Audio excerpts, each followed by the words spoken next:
Good morning ថ្ងៃហ្នឹងយើងមក Fish Market នៅ Sydney Fish Market ហ្នឹងណាខ្ញុំស្ដាប់ដំបូងគិតថាដូចកន្លែងគេលក់ត្រីវាផ្សារត្រីអីចឹងហ៎ប៉ុន្តែមែនទេ Fish Market គេធំណាស់តែធ្វើថ្មីណាកន្លែងហ្នឹងរបៀបគេលក់គ្រឿងសមុទ្ររបស់ញ៉ាំណាគេមានហាងគេមានកន្លែងអង្គុយអីអញ្ចឹងហើយវាស្រស់ៗហ៎វាថា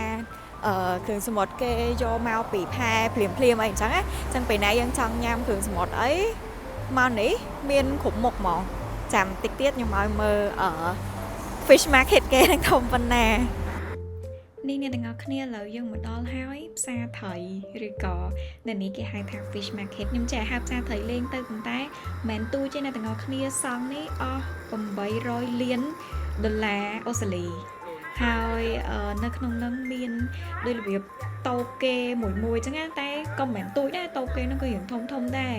ហើយគេមានលក់គ្រឿងសមុទ្រនិយាយទៅ everything in here is គ្រឿងសមុទ្រហើយស្រស់ហ្មងមានតូបមួយចឹងណាហើយនៅខាងក្រោមហ្នឹងគឺគេធ្វើកន្លែងដូចរបៀបកន្លែង stock កន្លែងលាងសម្អាតអីអញ្ចឹងណាហើយគេលាងសម្អាតគេធ្វើអីហើយគឺគេយកឡើងមកខាងលើហ្នឹងដើម្បីលក់ហ្មងហើយអ្នកនរគ្នាអាចមើលតម្លៃបានវាសមរម្យដែរអញ្ចឹងណាប៉ុន្តែ quality គឺ really good ខ្ញុំញ៉ាំហើយគឺចង់ទៅញ៉ាំទៀតទេគ្រឿងសមុទ្របើអត់បានទៅនឹងគឺអត់ចង់ទៅញ៉ាំទៅណាផ្សេងទេព្រោះនៅនឹងវាស្រស់ណាតែទៅនឹងបើសិនជាអត់មានទឹកត្រីបុកទេសម្រាប់ខ្ញុំញ៉ាំអត់ឆ្ងាញ់ទេអ្នកនរគ្នាដូចញ៉ាំ oyster អីអញ្ចឹងគេច្បាច់ក្រូចច្បាច់អីអូខ្ញុំអត់ចេះចង់ទេខ្ញុំចូលចិត្តតែទឹកត្រីបុកហិលអីយកទៅពីផ្ទះគឺអែមហ្មងហើយអ្នកទាំងអស់គ្នាអាចមើលទំហំបកងក្តាមឬក៏បើហឺអីគេហ្នឹងណាធំល្អណាប៉ុន្តែមួយហ្នឹងក៏តម្លៃសមរម្យដែរនេះខ្ញុំព្យាយាមដាក់ម្រាមដៃដើម្បីឲ្យអ្នកទាំងអស់គ្នាវាស់ជា scale ថាតើត្រីមួយឬក៏បកងមួយហ្នឹងវាធំប៉ុណ្ណាអានេះដោយសារវានៅរៀងឆ្ងាយនេះមើលដៃខ្ញុំហើយនឹងបកងហ្នឹងសឹងថាបកងហ្នឹងប៉ិនក្បាលខ្ញុំហ្មងវាធំមែនតើហើយគឺនៅរស់ទាំងអស់អញ្ចឹងបើសិនជារបៀបថាយើងឆ្លាញ់អាណាចង់ញ៉ាំអាណាអញ្ចឹងយើងប្រាប់គេទៅគេយកមកហើយគេខុកគេអីឲ្យយើងហើយដូចថាដូចខ្ញុំទិញបកាអញ្ចឹងណាយើងទិញបកាកន្លះគីឡូអីអញ្ចឹងទៅហើយយើងប្រាប់គេទៅថាឥឡូវខ្ញុំចង់បន្ថែមរសជាតិនេះដាក់ឆាឬក៏បន្ថែមមីឬអីអញ្ចឹងណាយើងថែមតែដូច$10អីអញ្ចឹងទៅគឺឆ្អិនស្រាប់ឲ្យយើងញ៉ាំភ្លាមហ្មងហើយនៅក្នុងហ្នឹងមិនត្រឹមតែមានគ្រឿងសមុទ្រទេវាមានដូចភេសជ្ជៈឬក៏ cheese ឬស្រាឬអីមានទាំងផ្លែឈើទេអ្នកនរគ្នាអញ្ចឹងមានគ្រប់មុខចង់ទៅហើយទិញអីញ៉ាំខ្លែមឬក៏អីអញ្ចឹងគឺមកអែមមានមឹកមានត្រីមានមឹកកំប៉ុងសាល់ម៉ាន់ហើយនឹងបកាវិចបាយវិចតាំងផ្លែឈើមកទៀតខ្ញុំហើយអ្នកនរគ្នាឥឡូវខ្ញុំដើរទៅសាលា UTS ដោយសារល្ងាចហ្នឹងខ្ញុំមានថ្នាក់ម៉ោង 5 កន្លះហើយអញ្ចឹងទៅអង្គុយនៅ library នៅចិត្តហ្នឹងសិន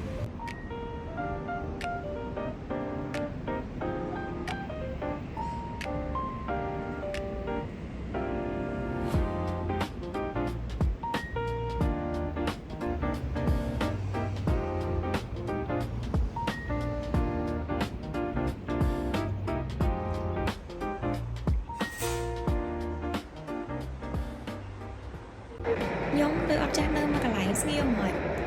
ទៅ UTS នឹងអង្គុយបានប្រហែលជា1ម៉ោងអីដើរចេញមកទិញម៉ាឆាហើយមករៀននៅសាលាខ្លួនឯងម្ដងហើយអានេះខ្ញុំដើរកាត់នៅជាប់សាលាខ្ញុំហ្មងហ្នឹងគឺមាន Victoria Park អញ្ចឹងដើរទៅថ្នាក់ហ្នឹងដើរកាត់ park ហ្នឹងហើយបានទៅដល់ library ហើយគឺ Fit Check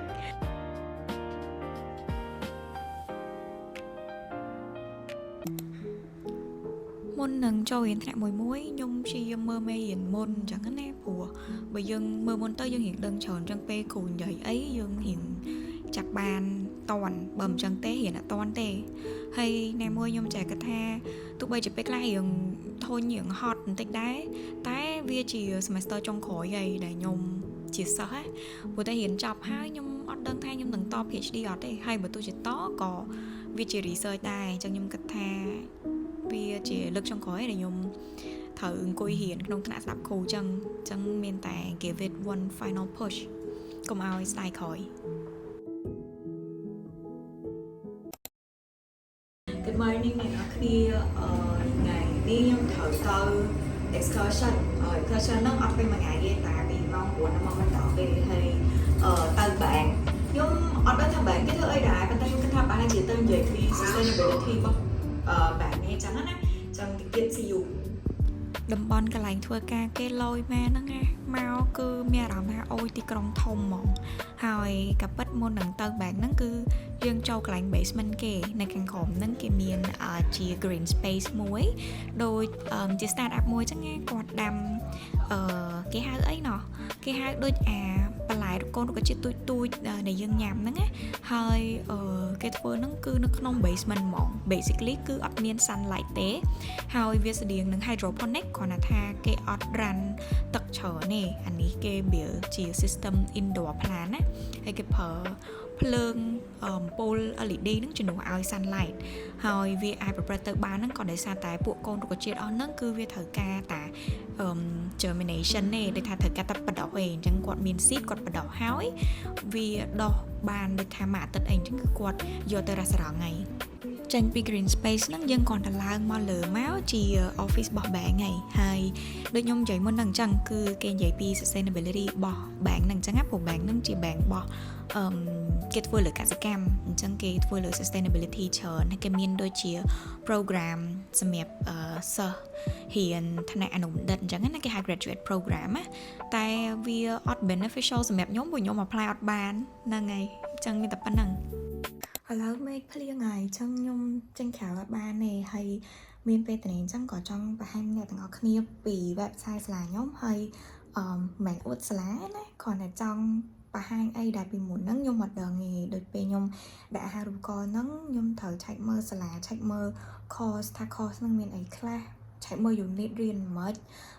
ហើយមួយទៀតខ្ញុំចង់បង្ហាញទៅលើ Canvas ថាវាជា platform ដែលកូនសិស្សនៅនេះគ្រប់គ្រងការរៀនរបស់ខ្លួនឯងអញ្ចឹងណាថាតើយើងមាន unit រៀនអីគេខ្លះមានមេរៀនអីគ្រូដាក់ឲ្យហ្នឹងគឺគ្រូត្រាប់អីក្នុងហ្នឹងខ្ញុំជឿថាសិស្សនៅសាលានៅខ្មែរមួយចំនួនក៏គាត់ស្គាល់ហើយព្រោះខ្ញុំឮថានៅ RFL មានគ្រូគាត់ប្រើ Canvas ជា platform បរៀនដែរអញ្ចឹងបើសិនជាអ្នកទាំងអស់គ្នាចង់ដឹងថាខ្ញុំរៀនអីខ្លះហើយមេចៅខ្ញុំរៀនហ្នឹងវានិយាយពីអីចឹង let's go ទាំងអស់គ្នាឥឡូវខ្ញុំចូលមក website សាលាហើយខ្ញុំ search Master of Agriculture Environment ទៅនៅក្នុងហ្នឹងវាមាន information ដូចថា overview រៀនរយៈពេលប្រហែលគេចាប់ផ្ដើម semester 1 semester 2 ពេលណាអីចឹងណាប៉ុន្តែអីដែលនេះជា future career option ចង់និយាយថាវានិយាយពីអីខ្លះចឹងណាចឹងវាមានactually គឺ related to បរិស្ថានច្រើនហើយតកតងទៅនឹងsustainable agriculture កាបូនការប្រើប្រាស់ resources អីអញ្ចឹងណាហើយក្រៅពីហ្នឹងក៏វាមាន unit ខ្លះតកតងនឹង economic តកតងនឹង policy អីដែរហ្នឹងសំខាន់តើយើងចង់រើunit elective ហ្នឹងទៅលើអីចឹងណាចឹងឥឡូវយើងចូលមើល course structure ដែលខ្ញុំចង់បង្ហាញអ្នកទាំងអស់គ្នាហ្នឹងថាunit ហ្នឹងគេរៀនបែបម៉េចគេមានអីគេខ្លះចឹងណាចឹងខ្ញុំរៀនpostgraduate coursework ហើយយើងយក agriculture environment មកនៅក្នុងហ្នឹងគេមាននេះ unit table ចឹង basically ដែលយក master ខ្ញុំហ្នឹង master agriculture environment ហ្នឹងគឺត្រូវការ72 credit point ខ្ញុំរៀន3 semester ហើយចឹងយើងរៀនទៅធ្វើមិនថាក្នុង unit ទាំងអស់ហ្នឹង unit ហ្នឹងដូចមុខវិជ្ជាចឹងណានៅនេះគេអត់ប្រើពាក្យcourse ទេគេប្រើពាក្យ unit ហើយ course ហ្នឹងគឺ the whole master ហ្មងចឹង master course agriculture environment ហើយនៅក្នុងហ្នឹងគឺមាន unit ដែលខ្ញុំរៀននេះ6ហើយអញ្ចឹង mostly គឺ6ប៉ុន្តែមុននឹងទៅខ្ញុំចង់ឲ្យអ្នកទាំងអស់គ្នាមើលកន្លែងនេះសិនថាពីដំបូងយើងមាន3 semester ហើយនៅក្នុងនោះប្រភេទ unit ហ្នឹងចែកចេញជា3ប្រភេទបានន័យថាមាន core unit ជា professional ជា unit ដែលយើងត្រូវតែរៀនហ្មងចាំបាច់ត្រូវតែរៀនឲ្យគ្រប់24 credit point ហើយក្រៅពីហ្នឹង nhưng mà toàn trong vậy elective ទេនិយាយ capstone សិន capstone unit ហ្នឹងជា unit ដែលសំខាន់បំផុតមកន័យថាបើសិនជាថាវាជា unit ដែលអ្នកទាំងអស់គ្នាត្រូវតែរៀនដើម្បី graduate ចឹងណាជា unit សំខាន់ហើយ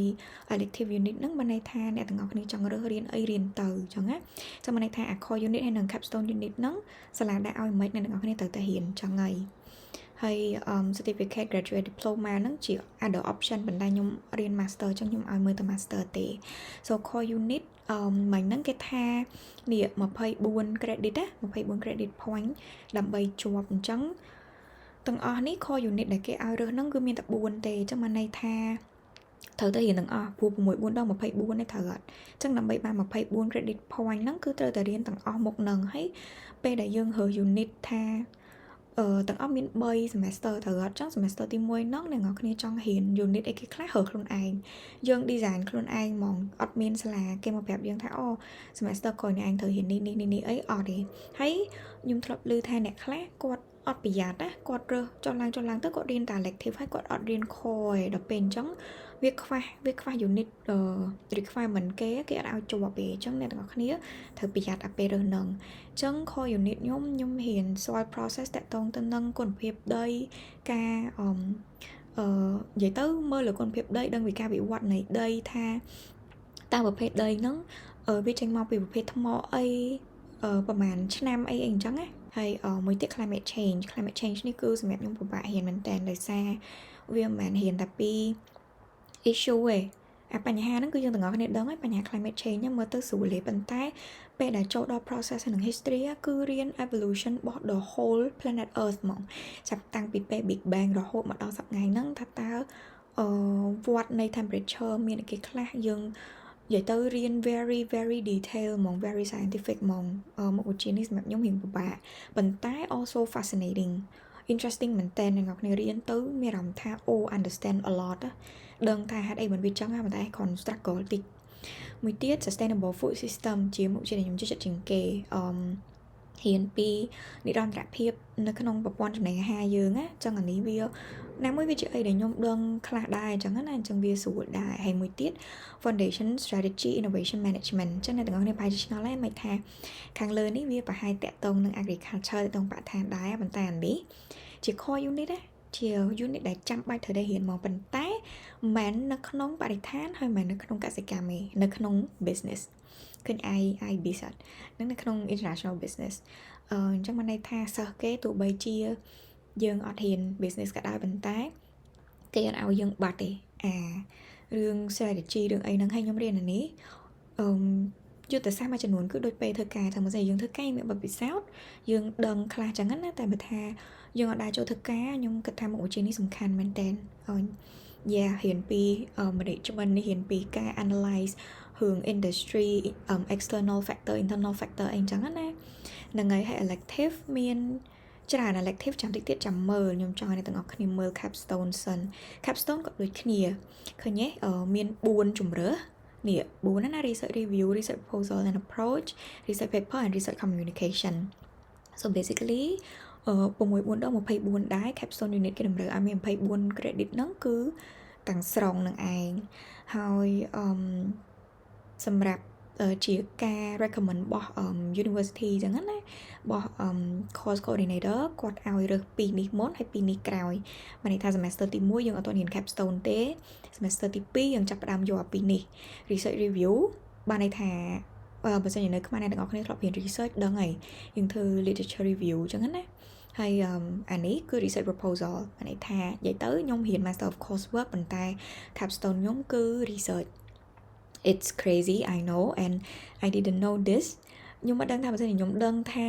ពេលហ្នឹងណាពេលរើសហ្នឹងណាបើសិនជាខ្ញុំដឹងថា capstone ជា research ហ្នឹងខ្ញុំមិនដឹងថាខ្ញុំរើសអត់ទេដោយសារមនុស្សខ្ញុំស្អប់ research មែនតើ but ពេលខ្លះស្អប់ចំពោះលើអញ្ចឹងមានធ្វើមិនទេមានតែធ្វើ research ហ្នឹងទៅអញ្ចឹងនេះ research proposal so basically the second semester ហ្នឹងគឺយើង focus លើការរក topic research ទៅ say proposal ហើយនឹង literature review ហើយ semester ចុងក្រោយ semester ដែលខ្ញុំកំពុងតែ take នេះគឺតែ2ចុងក្រោយនេះគឺ basically គឺទៅ say research paper ហើយ research communication គឺរបៀបធ្វើ poster presentation អីអញ្ចឹងទៅ so basically ដូច ការពីសាណាដែរគ្រាន់ថាវាអត់ធំដូចសាណាទេអញ្ចឹងណាអញ្ចឹង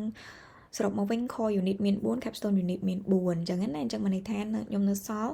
24 credit ទៀតដើម្បីរើស elective ហើយទាំងអស់នេះគឺជា elective ដែលខ្ញុំអាចរើសបានទាំងអស់អ្នកទាំងអស់គ្នាឆ្លាញ់មួយណារៀនមួយនឹងនឹងអីដែលខ្ញុំឆ្លាញ់ពី elective ប៉ុន្តែមុននឹងពេលយើងរើសអានេះបើសិនជាអ្នកទាំងអស់គ្នាចង់រើសឬរៀនអីអញ្ចឹងណាជា idea របស់ខ្ញុំណាជាបទពិសោធន៍ដែរពេលខ្ញុំរៀនខ្ញុំ focus ថាតើ career path ខ្ញុំចង់ដើរទៅតាមផ្លូវណាខ្ញុំចង់ធ្វើអីខ្ញុំចង់ធ្វើដោយសារតែ personally ខ្ញុំឆ្លាញ់ខាង sustainability ខ្ញុំឆ្លាញ់ខាង carbon ឆ្លាញ់ខាង ecological និយាយទៅចឹងអីដែលខ្ញុំរៀនគឺខ្ញុំ focus ខ្ញុំ shape ទៅខាង sustainability ហ្មងតែបើសិនជាដូចមិត្តភក្តិខ្ញុំគាត់ឆ្លាញ់ខាង GIS គាត់ឆ្លាញ់ខាងដូចសុវត្ថិដីអីចឹងគេរើស unit ណាដែលតាក់ទងនឹងខាងហ្នឹងទៅហើយក៏មាន economic អីដែរចឹងelective ខ្ញុំរើសអានេះ sustainable horticultural cropping ទីមួយដោយសារវាមានពាក្យ sustainable ក្នុងហ្នឹងទីពីរដោយសារតែខ្ញុំស្គាល់គ្រូគាត់ព្រៀន unit ហ្នឹងហើយinteresting ចឹងណាតាមពិតខ្ញុំអត់សូវចិត្ត horticulture ទេខ្ញុំអត់សូវចិត្តដាំដុះឯប៉ុន្តែវាមាន excursion ច្រើនវាមាន field visit ច្រើនចឹងណាចឹងមកន័យថាសិនយើងរៀនយើងដូចថាដឹងច្រើនស្គាល់នេះស្គាល់នោះនៅអូស្ត្រាលីដែលមិនមែនអ្នក visit អាចទៅបានណាទោះតែសិស្សបានទៅបានអញ្ចឹងចឹងមកខ្ញុំយកអាហ្នឹងទៅអានេះខ្ញុំអត់ហ៊ានទេព្រោះខ្ញុំអត់ចេះទេជា SSA ហ្នឹងenvironmental chemistry too hard I don't know not for me food water security មុនដំបូងខ្ញុំ interested ដែរប៉ុន្តែក៏ទៅវាមានអារម្មណ៍ថាវា basic ពេក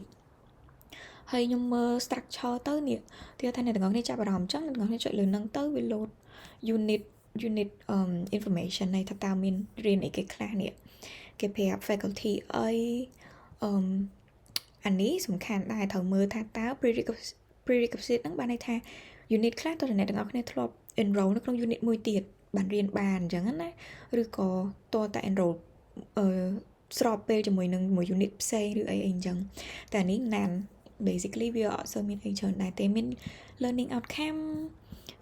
availability គេប្រាប់ឲ្យថា unit ខ្លះនេះដូច unit ហ្នឹងអញ្ចឹងណាមានតែ semester 2 ឯងចុះទៅថាអ្នកទាំងអស់គ្នារៀន semester 1អាដើមឆ្នាំហ្នឹងណាអត់មាន not available រៀនអត់បានទេអញ្ចឹងណាហ្នឹងហើយអញ្ចឹងយើងអាចមើលតាមហ្នឹងទៅហើយដូចយើងមើល previous year ទៅនេះជា outline អាហ្នឹងយើងដឹងថាតើ unit ហ្នឹងរៀនពីអីខ្លះហើយគេប្រាប់ in detail ហ្មង overview ថារៀនពីអីassessment ដឹងមុនទីអ្នកទាំងអស់គ្នាក៏ញ៉ាត់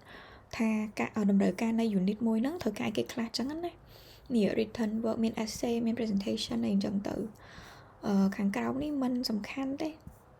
ហ្នឹងហើយខ្ញុំភាគច្រើនខ្ញុំមើលតែនេះឯងសំខាន់ assessment ខ្លះខ្ញុំអត់ចង់ប្រឡងចឹងខ្ញុំអត់យក unit ណាដែលត្រូវប្រឡងទេហើយនេះ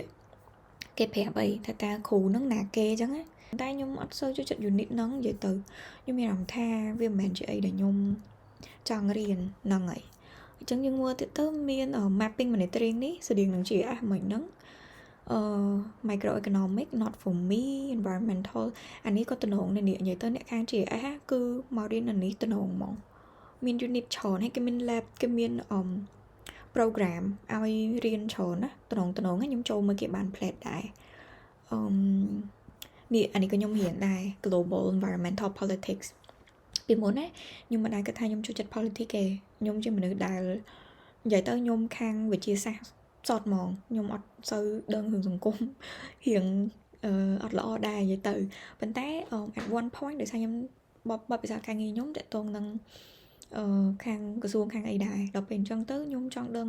ខ្ញុំចង់ expose ខ្លួនឯងចង់ challenge ខ្លួនឯងដែរអញ្ចឹងណាក៏ខ្ញុំរើសអាហ្នឹងហើយ basically challenge មែនអ្នកនរគ្នាតែល្អដែរគ្រូគាត់ស្រួលអញ្ចឹងណាតែខ្ញុំរៀនបានច្រើនខ្ញុំដឹងពីបញ្ហាច្រើនថាតាក់ទងអីគេខ្លះអញ្ចឹងវាមិនមែនជាអីដែលថ្មីប្រហែលជាអត់ថ្មីសម្រាប់អ្នកទាំងអស់គ្នាប៉ុន្តែវាជាអីដែលថ្មីសម្រាប់ខ្ញុំអញ្ចឹងណាពីមុនខ្ញុំអត់ដែលដឹងហើយការទៅ essay មួយចំនួនវាធ្វើឲ្យយើងស្រាវជ្រាវបានច្រើនយើងដឹងព័ត៌មានច្រើនយើងរៀន critical បានច្រើនអញ្ចឹងណាហ្នឹងហើយ so ខ្ញុំ surprise ខ្លួនឯងដែរដែល unit នឹងខ្ញុំបានបន្ទុកខ្ពស់ជាងការរំពឹងទុកព្រោះខ្ញុំមនុស្សអត់ចេះ politics ហើយដល់ពេលទៅរៀនរៀងគ្រាន់បើដែរ នឹងអានេះខ្ញុំរើស semester នឹង ecological economic and sustainable analysis ខ្ញុំឆ្លាញ់អាហ្នឹងដោយសារតែខ្ញុំចូលចិត្តកាបោនដូចខ្ញុំនិយាយមុននឹងចង់ខ្ញុំចូលចិត្ត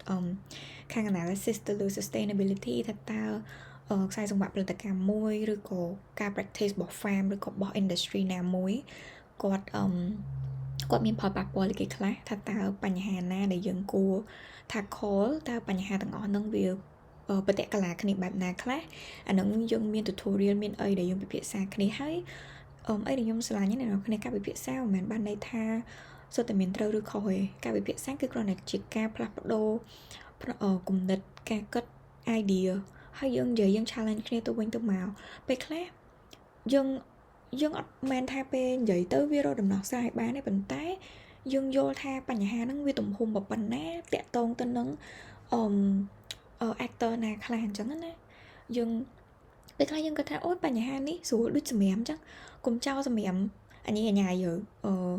អីអញ្ចឹងណាប៉ុន្តែបញ្ហាវាអត់មានត្រឹមហ្នឹងវាតាក់ទងទៅនឹងផ្នត់គំនិតរបៀបរបបរស់នៅ lifestyle income វាមានច្រើនអញ្ចឹងណា yeah interesting អានេះខ្ញុំចង់រៀនមែនតើ actually environmental footprints and IO analysis ប៉ុន្តែខ្ញុំលើគេថាតាក់ទងនឹង data ច្រើនអញ្ចឹងខ្ញុំក៏អត់រៀនទៅអានេះ very very interesting and I find អានេះ tip សម្រាប់អ្នកមើលវីដេអូខ្ញុំបើសិនជាអ្នកទាំងអស់គ្នាចង់រៀនខាង sustainability ឬក៏រៀនខាង agriculture ប៉ុន្តែចង់យក niche របៀបថាចង់ចេះអីដែលពិសេសហើយក្រុមហ៊ុនទាំងឯកជនទាំងរដ្ឋត្រូវការនេះ life cycle analysis វាជារបៀបនៃការគណនារកផលជា impact ទៅលើ environment របស់ក្រុមហ៊ុនណាមួយឧទាហរណ៍ថាឥឡូវខ្ញុំឧទាហរណ៍ជាក់ស្ដែងក្រុមហ៊ុនស្រាបៀរមួយធម្មតាគាត់ប្រើប្រាស់ធនធានទឹកគាត់មាន ingredient របស់គាត់អញ្ចឹងណាខ្សែសង្វាក់ផលិតកម្មគាត់តែងតែមានម៉ាស៊ីនតែងតែមានប្រើប្រាស់កម្ដៅមានpackaging បន្ទាប់មកចេញជាផលិតផលមួយអាហ្នឹងគឺគេ analyze ហើយគេហៅ cradle to cradle ឬក៏ cradle to grave បានន័យថាតាំងពីផលិតផលហ្នឹងកកើតរហូតដល់ពេលវាអាលាយអស់ឬក៏កកើតតាំងពីពេលកកើតរហូតដល់ពេលបានជាផលិតផលមួយតើវាចាយ resource អស់ប្រមាណវាជះឥទ្ធិពលដល់បរិស្ថានអស់ប្រមាណហើយតើនៅក្នុងខ្សែសង្វាក់ផលិតកម្មហ្នឹងមានចំណុចណាខ្លះដែលអ្នកទាំងអស់គ្នាអាច recommend ទៅក្រុមហ៊ុនហ្នឹងថាគួរធ្វើយ៉ាងណាដើម្បីឲ្យវា sustainable ជាងមុនអញ្ចឹងណាខ្ញុំគិតថានេះល្អខ្លាំងមែនតើខ្ញុំចង់រៀនណាប៉ុន្តែដោយសារវាជន់ម៉ោងហើយខ្ញុំរៀនអត់កើតហ្មងនិយាយទៅអត់មានចន្លោះដាក់ឯងហើយចង់ក៏អត់បានរៀនទៅតែស្ដាយខ្លាំងណាស់តែខ្ញុំប្រាប់អ្នកទាំងអស់គ្នាបើមិនចង់រៀនណាទៅសាលាណាសាលាផ្សេងអីក៏ដោយមើលអាហ្នឹងសំខាន់ល្អខ្លាំងមែនតែនៅខ្មែរខ្ញុំអត់ដឹងថាមានមនុស្សប្រហែលអ្នកដែលគាត់ចេះធ្វើអាហ្នឹងឯងខ្ញុំជឿថាមាន limited ខ្លាំងហើយមានក្រៅពីនឹងមាន statistic sustainability នេះ introduction ទេស្រួលទេគេប្រៀនឲ្យយើង critique sustainability អញ្ចឹងណា sustainable development inventing the future នេះខ្ញុំអត់សូវច្បាស់ថាគេរៀនពីអីទេខ្ញុំឃើញតាក់ទងមួយ physics អីច្រើនហើយអានេះI don't know I don't even know what it's about yeah so basically elective មានប៉ុណ្ណឹងហើយចឹងសង្ឃឹមថាអ្នកនរគ្នាដឹងពីអីដែលខ្លួនឯងចង់រៀនហើយបើសិនជាស្ដាប់ខ្ញុំនិយាយទៅហើយវាថាមានអារម្មណ៍ថាចាប់អារម្មណ៍អីអញ្ចឹងឬក៏ឆ្ងល់អីអាចcomment សួរខ្ញុំបានឬក៏ឆាតមកសួរខ្ញុំក៏បានដែរបើសិនជាស្គាល់ខ្ញុំអញ្ចឹងណាឬក៏ comment សួរក្រុមហ្នឹងទៅខ្ញុំ it's in my interest to spread the information អញ្ចឹងណាព្រោះខ្ញុំគិតនិយាយទៅខ្ញុំ passion ហ្មងពី area ដែលខ្ញុំរៀនហ្នឹងហើយចឹងឥឡូវខ្ញុំចង់បង្ហាញតែប៉ុណ្្នឹងទេខ្ញុំគិតថា Canvas ចាំថ្ងៃក្រោយព្រោះមានអារម្មណ៍ថាវីដេអូរៀងវែងហ្នឹងហើយឥឡូវអ្នកទាំងអស់គ្នាធំមើលរៀងញីញ័រតិចក៏ដោយសារមិត្តភក្តិខ្ញុំគាត់ខ្ចីជើងកាន់កាមេរ៉ាហ្នឹងប៉ុន្តែខ្ញុំអត់ទាន់បានយកពីគាត់វិញរកពេលចឹងឥឡូវអត់មានអីកាន់ទេរៀងខ្ញុំកាន់ដៃចឹងរៀងបាក់តិចso basically ខ្ញុំបង្ហាញអ្នកទាំងអស់គ្នាបានប៉ុណ្ណឹងហើយអីដែលខ្ញុំចង់និយាយមុនហ្នឹងគឺសម្រាប់ខ្ញុំការងារ9 to 5វា យូរមែនតើហើយ of course ខ្ញុំធ្វើការខ្ញុំក៏ចង់បានលុយដែរអត់មានអ្នកចង់បានលុយយល់អត់ប៉ុន្តែបើសិនជាអ្នកទាំងអស់គ្នាធ្វើការហើយបានលុយមួយដែលតម្លៃមួយដែលសមរម្យអ្នកទាំងអស់គ្នាគិតថារស់បានមក living standard មកល្មមដែរអញ្ចឹងណាហើយវាជាអីដែលអ្នកទាំងអស់គ្នាចូលចិត្តទៀតអាហ្នឹងខ្ញុំគិតថា that's my purpose ព្រោះខ្ញុំអត់ចង់ទៅធ្វើការយកតែលុយហើយអត់ស្រឡាញ់ការងារហ្នឹងណាចឹងសម្រាប់ខ្ញុំអាហ្នឹងវាដូចវាពិបាកនៅក្នុងការធ្វើហើយហងៃខ្ញុំអត់ថា area ដែលខ្ញុំរៀនហ្នឹងវាអត់ចាស់អីទេប៉ុន្តែខ្ញុំគិតថាមានមនុស្សតិចដែលគាត់ស្គាល់អញ្ចឹងណាហើយពេលច្រើនខ្ញុំពេលដែលខ្ញុំនិយាយពីរឿងថាខ្ញុំរៀនកសិកម្មអញ្ចឹងគាត់គិតថាជាការរៀនទៅលើបច្ចេកទេសដាំដុះឬក៏រៀនទៅលើជីឬរៀនទៅលើការធ្វើស្រែដូចពូមីងនៅខេត្តអីគាត់មិននិយាយបាក់ទឹកចិត្តយើងទេគាត់ថាពេលគាត់លឺយើងរៀនកសិកម្មអញ្ចឹងអាហ្នឹងឯងជាអីដែលគាត់គិតហើយនេះជាអីដែលខ្ញុំចង់ប្រាប់ចែកម្លែកទៅអ្នកទាំងអស់គ្នាបើសិនជាអ្នកទាំងអស់គ្នារៀនhigh school ឬក៏រៀនuni ចូល uni ហើយអីអញ្ចឹងណានេះជា option មួយដែលអ្នកទាំងអស់គ្នាអាចពិចារណាបានដោយសារបញ្ហា climate change ឬបញ្ហាបរិស្ថានហ្នឹងវាមិនមែនទៅស្រុកយើងទេវាជាបញ្ហាសកលហើយវាជាបញ្ហាដែលប្រតិកលាជាមួយនឹងគ្រប់វិស័យទាំងអស់អញ្ចឹងហើយខ្ញុំចង់លើកទឹកចិត្តឲ្យពិចារណាទៅលើហ្នឹងស្វែងយល់ទៅលើហ្នឹងហើយមើលទៅថាខ្លួនឯងចូលចិត្តអត់ព្រោះសម្រាប់ខ្ញុំខ្ញុំគាត់ថាខ្ញុំចូលចិត្ត area ហ្នឹងខ្ញុំស្រឡាញ់ area ហ្នឹងទោះជាការងារពេលខ្លះ of course យើងតែងតែត្អូញត្អែថា stress ហ่ะការងារ hot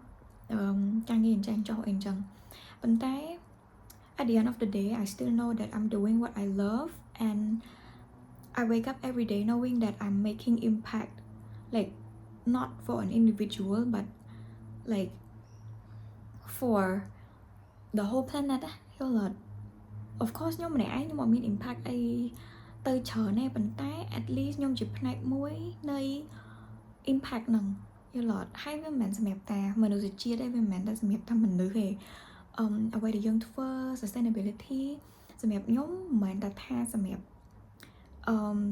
ការការពារ natural resource សម្រាប់ទៅមនុស្សជំនាន់ក្រោយទេប៉ុន្តែវាជាទំនួលខុសត្រូវសម្រាប់យើងគ្រប់គ្នាដែលសារខ្ញុំគិតថាយើងមានវិចារណញ្ញាណជាអីមួយដែលសត្វអត់មានអញ្ចឹងបើសិនជាយើងសម្រាប់ចាត់ថាយើងនឹងបំផ្លាញពិភពលោកយើងនឹងបន្តអាការ consumption របស់យើង over consumption របស់យើងហ្នឹងយើងបន្តធ្វើអីដែលប៉ះពាល់ដល់បរិស្ថានវាមិនមែនតែយើងទេវាទាំងអស់គ្នាយល់អត់ទាំងសត្វដែលគ្នាអត់ដឹងអីទៀតអញ្ចឹងbe responsible តិចទៅ at least បើសិនជាផែនដីទៅរស់បាន100ឆ្នាំយើងកុំធ្វើឲ្យវារស់នៅបានត្រឹម10ឆ្នាំហើយលាយរបៀបចឹងអាហ្នឹងវាជាអីដែលខ្ញុំនិយាយទៅវាជា life purpose របស់ខ្ញុំគិតថាខ្ញុំធ្វើអញ្ចឹងខ្ញុំសប្បាយចិត្តខ្ញុំហ៊ានហ្នឹងខ្ញុំធ្វើការហ្នឹងទោះបីជាពិបាកបន្តិចមែន challenging បន្តិចមែនប៉ុន្តែខ្ញុំដឹងថា like I'm happy with what I'm doing ណាអញ្ចឹង